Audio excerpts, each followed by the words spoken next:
আওয়ামী ফ্যাসিবাদীদের যারা বাংলাদেশ রাষ্ট্রের প্রতিষ্ঠান বিরোধী, জনগণ বিরোধী, আলেম বিরোধী, নারী বিরোধী, তাদের কাউকে আর এইভাবে নির্বাচনে অংশগ্রহণ করতে দেওয়া হবে না। প্রতিষ্ঠানগুলোকে একই রকম রেখে আমরা নির্বাচন করতে পারি না। প্রতিষ্ঠানগুলোকে একই রকম রেখে আমরা নির্বাচন করতে পারি না। আমাদের নির্বাচন করার আগে অবশ্যই হাসিনার এই প্রতিষ্ঠানে হাসিনার যে দালালরা আছে, ফ্যাসিবাদের যে দালালরা আছে, তাদেরকে উৎখাত করে এবং খুনিদের বিচার করে আমাদেরকে নির্বাচনের দিকে এগোতে হবে। তৃতীয় যে কথাটি বলবো, বাংলাদেশে সেনা শাসন আসার কোনো প্রেক্ষিত নেই। আমরা এবার কারো মদদে, কোন রাষ্ট্রের মদদে হাসিনাকে উৎখাত করিনি। আমরা জনগণ, ছাত্র জনতা রক্ত দিয়ে হাসিনাকে উৎখাত করেছি। আমাদের কারো দাবেদারি করার আর দরকার নেই।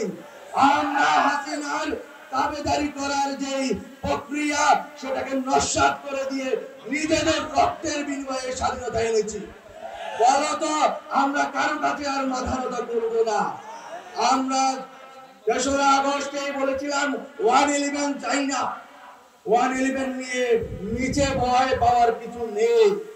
বরং আমরা বলবো, রাজনৈতিক দলগুলোকে বলবো, আসুন বাংলাদেশ পন্থার ভেতর দিয়ে আমরা যারা ফ্যাসিবাদ বিরোধী শক্তি আছি ঐক্যবদ্ধ হই, সরকারকে সহযোগিতা করে এই সংস্কারগুলো করার জন্য।